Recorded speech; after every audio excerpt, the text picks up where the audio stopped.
There comes a moment when the noise around you grows so loud, so layered with expectation, comparison, and pressure, that you forget what your own voice sounds like. You can't hear your instincts. You can't feel your direction. You become reactive, chasing validation in the eyes of others, measuring your worth against curated glimpses of someone else's highlight reel. And it's in that moment, when the outside world becomes your compass, that you begin to drift from yourself.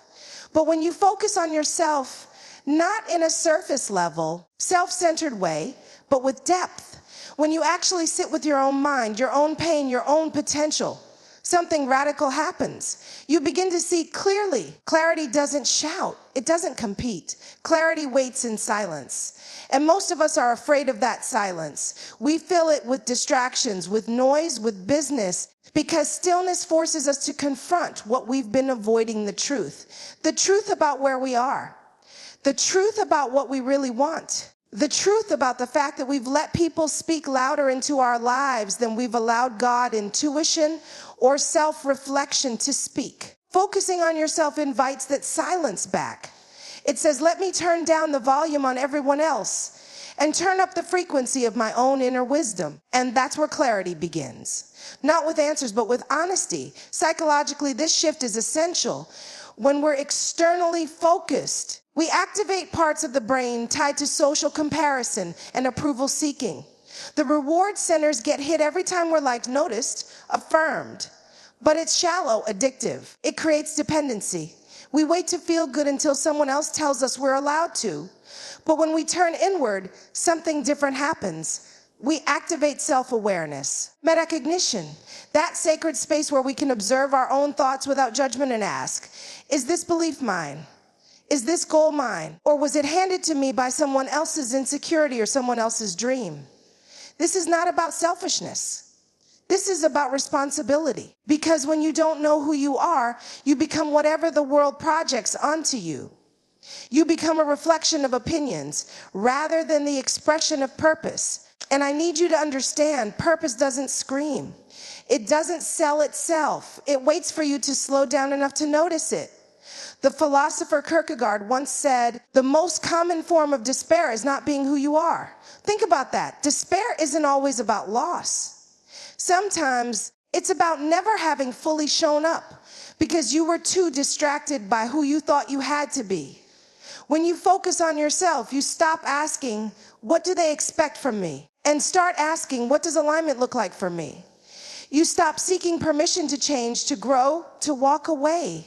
And you start granting yourself access to a deeper truth, the one that's been waiting patiently behind every mask you've worn. And here's the irony, the more you focus inward, the more effective you become outwardly. Decisions get clearer, boundaries get stronger. Your yes becomes more powerful because it's no longer diluted by guilt or fear of rejection. You move with conviction, not confusion. There's a clarity that comes from doing the inner work, from breaking your patterns down to the root, from asking yourself, why do I tolerate this? Why do I procrastinate on what matters most? Why do I shrink when I know I'm built to lead? Those aren't easy questions, but they are necessary ones. And they only rise to the surface when you stop outsourcing your focus and start investing it inward. What I'm asking you to do is not glamorous. It doesn't always look good on social media, but it feels like freedom. It feels like peace. It feels like waking up and finally recognizing the person in the mirror. Not just as someone surviving, but someone becoming. You can't become who you were created to be while obsessing over who they think you are. You cannot hear your own voice when you're echoing everyone else's opinions. There is clarity in your core, but you'll have to be brave enough to sit in the quiet long enough to hear it. So if you're lost right now, overwhelmed, fragmented, start there with you, with stillness. With the question, what do I truly want to feel proud of when the noise fades? Because when you focus on yourself, you don't just find clarity, you find direction, you find power, you find peace. Because clarity is the beginning of becoming. We live in a world that competes for our attention every second of the day. Notifications, opinions, obligations, expectations, constantly pulling at us, demanding pieces of our focus. And somewhere in the middle of that chaos, we wonder why we feel drained.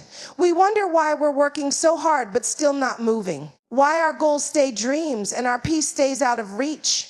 But what if I told you that your life is not shaped by your potential, your background, or even your intelligence, but by your focus? What you give your attention to becomes the direction of your life. Energy flows where attention goes. You can be talented, you can be called, you can even be favored. But if your energy is scattered, if your focus is split between who you're trying to become and who you're afraid to let go of, then all that potential will sit still. Nothing moves until you do. And nothing grows where your energy is absent. It's not that you're lazy. It's not even that you're unmotivated. Most people aren't struggling because they don't want better. They're struggling because they're pouring energy into everything except what actually matters. Distractions don't always look like chaos. Sometimes they look like comfort. Sometimes they look like staying loyal to what's familiar, even when it's not fruitful. There's a psychological cost to divided attention. The more your mind toggles between tasks, people, emotions, and environments that don't feed you, the less capacity you have to execute anything with excellence. Your nervous system becomes overstimulated. Your creativity dulls. Your ability to hear your intuition gets drowned out. And then you start to second guess yourself. You hesitate. You hold back. Not because you don't have the fire, but because the flame's being dimmed by too many open tabs in your life. And it's deeper than time management. This is about energetic alignment. When your actions match your intentions, your energy multiplies. When your focus matches your future, your steps start to make sense. But you cannot expect momentum while you continue to feed the very patterns and people that drain you. I've seen people pray for clarity, pray for change, pray for breakthrough, and yet spend every ounce of their daily energy reliving the past, rehearsing pain, or trying to prove themselves to people who have no capacity to understand them.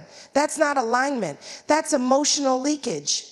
And when your energy leaks, your purpose stalls. Focusing on yourself means making a decision to redirect your energy, consciously, consistently, and without apology.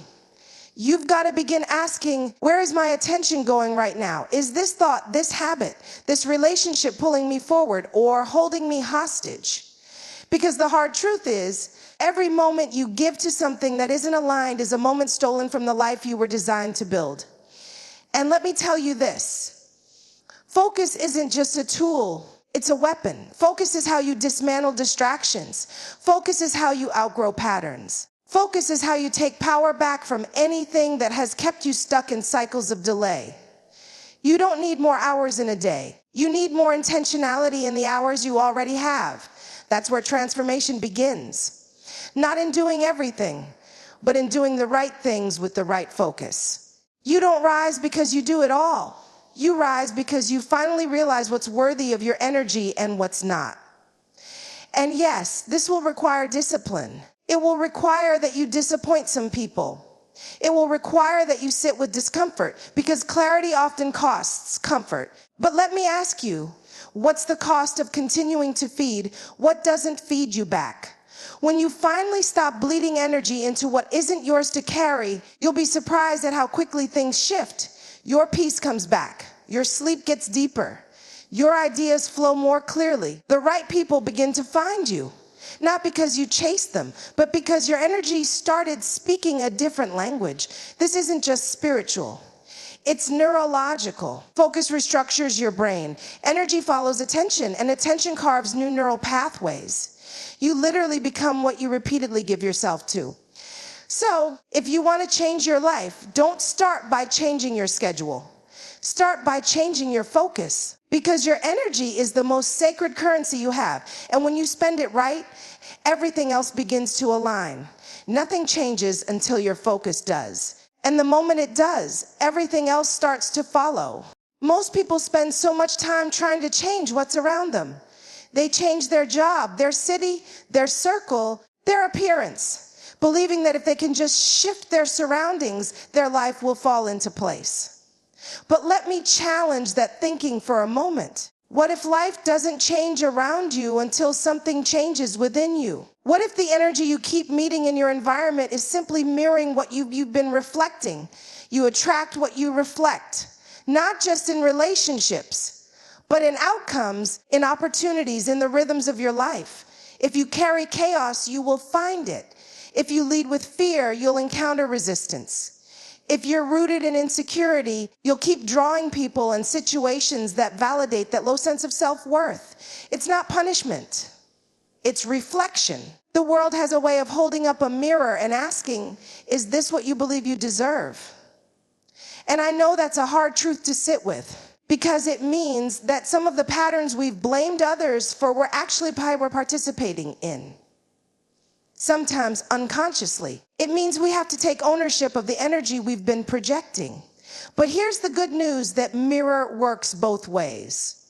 Just like you can reflect pain, you can reflect healing. Just like you can reflect fear, you can reflect boldness. And the moment you begin to do that inner work, the moment you commit to becoming emotionally whole, mentally clear, spiritually aligned, your reflection changes. And so does your reality. This isn't just spiritual theory, it's psychological truth. The concept is rooted in the idea of self-concept. The way you see yourself subconsciously drives your behavior, your boundaries, your expectations. If your self-concept is rooted in lack, you'll sabotage abundance. If it's rooted in unworthiness, you'll reject healthy love. But if it's rooted in wholeness, in clarity, in identity, you will no longer settle for anything that doesn't reflect that. People often say, I just want better. But better won't come while you're still reflecting broken. Better won't stay when it walks into a room filled with insecurity. You don't just get what you want, you get what you're ready for, what you've become a match for. You don't attract what you wish, you attract what you are. So how do you change what you reflect? You stop waiting for external permission to validate your internal growth. You become the type of person who honors your own boundaries even when no one else does. You become the type of person who no longer performs for love, but stands in it. You do the work of healing so that you stop confusing struggle with significance. You choose alignment over approval. And every time you do, your reflection sharpens. Your frequency shifts. Eventually, your energy speaks before you do. People start treating you differently, not because they've changed, but because you have. Opportunities start flowing, not because they're new, but because now you're available to receive them. The version of you that was once caught in patterns of pleasing, chasing, proving, that version begins to fade. And in its place emerges a person who no longer begs for what they were built to attract. But I need you to understand, this is not instant. This is not about faking confidence or dressing up insecurity with a smile. This is about becoming. Becoming the type of person who reflects truth, peace, and power. Becoming the type of person who is so rooted in identity that you no longer magnetize chaos because you no longer have space for it. Your spirit gets sharper. Your standards get higher, not out of pride, but out of clarity. And with that clarity, the mirror begins to shift. What you see around you begins to look more like what's been transformed within you. The people who once drained you will fall away. The cycles that once trapped you will lose their hold.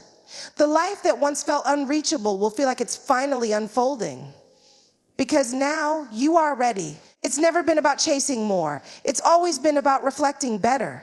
Because the energy you walk in is a silent invitation to the world. Treat me like this. Engage with me like this. Respect me like this. And the world listens to the energy you radiate more than the words you say. So if you don't like what you've been attracting, stop trying to fix the world. Start transforming the reflection. Start becoming the version of you that no longer tolerates confusion, that no longer needs permission to stand tall. You'll be amazed at how quickly life starts to mirror back what's been rising inside you. Change your reflection, and the world will rise to meet it. We've been taught, directly or indirectly, that focusing on yourself is selfish, that putting your needs first is somehow wrong. That self-prioritization is pride, that rest is laziness, and that constantly pouring out is what makes you valuable. So many of us were conditioned to believe that being good. means being available, being accommodating, being everything to everyone except ourselves. But let me tell you the truth, focusing on yourself is not selfish. It's foundational. You cannot build a meaningful life, lead with clarity, love others well, or carry purpose with power if you are constantly abandoning yourself to do it. You cannot pour from an empty soul.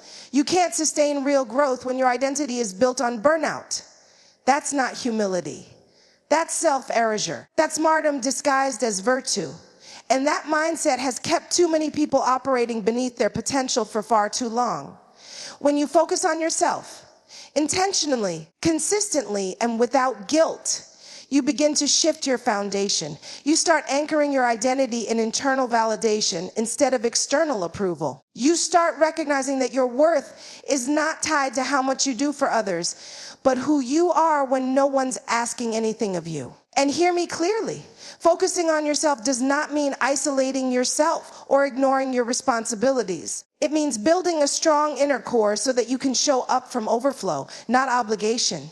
It means taking responsibility for your energy, your peace, your mental wellness, your habits, because no one else can do that for you. Not your partner, not your pastor, not your therapist, not your friends. The real work of becoming must start within. Psychologically, this is called self-regulation. It's your ability to check in with your emotions, understand your patterns, and manage your inner world before reacting to the outer one. And the more you develop this ability, the less reactive you become. You stop snapping out of frustration, withdrawing out of fear, or people-pleasing out of guilt. You become steady, not perfect, but rooted. And that inner rooting, that's the real flex. That's the difference between someone who just survives life and someone who shapes it. Because when your identity is no longer tied to performance, applause, or perception, you move differently. You set boundaries without shaking. You speak truth without trembling. You make decisions that honor your calling, even when they confuse the crowd. This kind of self-focus is spiritual. It's sacred. Scripture even says, guard your heart, for it is the wellspring of life. That's not just poetic. That's practical. If your heart, your core, your essence is the source of life, then what happens when you neglect it? What happens when you give everyone else access to you, but never take time to access yourself? You become drained, confused, fragmented. You keep showing up, but the lights are on and no one's home. You keep giving, but it doesn't feel like love anymore. It feels like debt. And your soul begins to whisper, there has to be more than this. There is, and it begins with permission. Your permission to turn your attention inward, to start asking, what do I need to heal from? What patterns do I need to break? What parts of me have I ignored in the name of being like needed or useful? That's not selfishness. That's stewardship. That's you choosing to water the root before you try to grow the fruit. Because here's what happens when you get whole, your relationships get healthier. Your work gets more focused, your spirit gets lighter. And the people around you, they benefit too. Not from a version of you that's surviving off fumes, but from a version of you that's fully present, fully alive, fully grounded. So no, focusing on yourself is not abandoning others. It's preparing to carry your assignment with clarity. It's choosing alignment over appeasement. It's refusing to lose yourself while trying to save everyone else. And yes, there will be people who don't understand this shift, who mistake your boundaries for ego, your silence for distance, your healing for selfishness. But that's not your burden to carry. Your responsibility is not to make others comfortable. It's to stay faithful to your own becoming. At the end of the day, no one else is responsible for your evolution. You are. And when you prioritize yourself, not out of arrogance, but out of awareness, you lay the groundwork for everything else to thrive. Peace, purpose, power. It all starts there. So stop apologizing for focusing on you. Your future depends on it.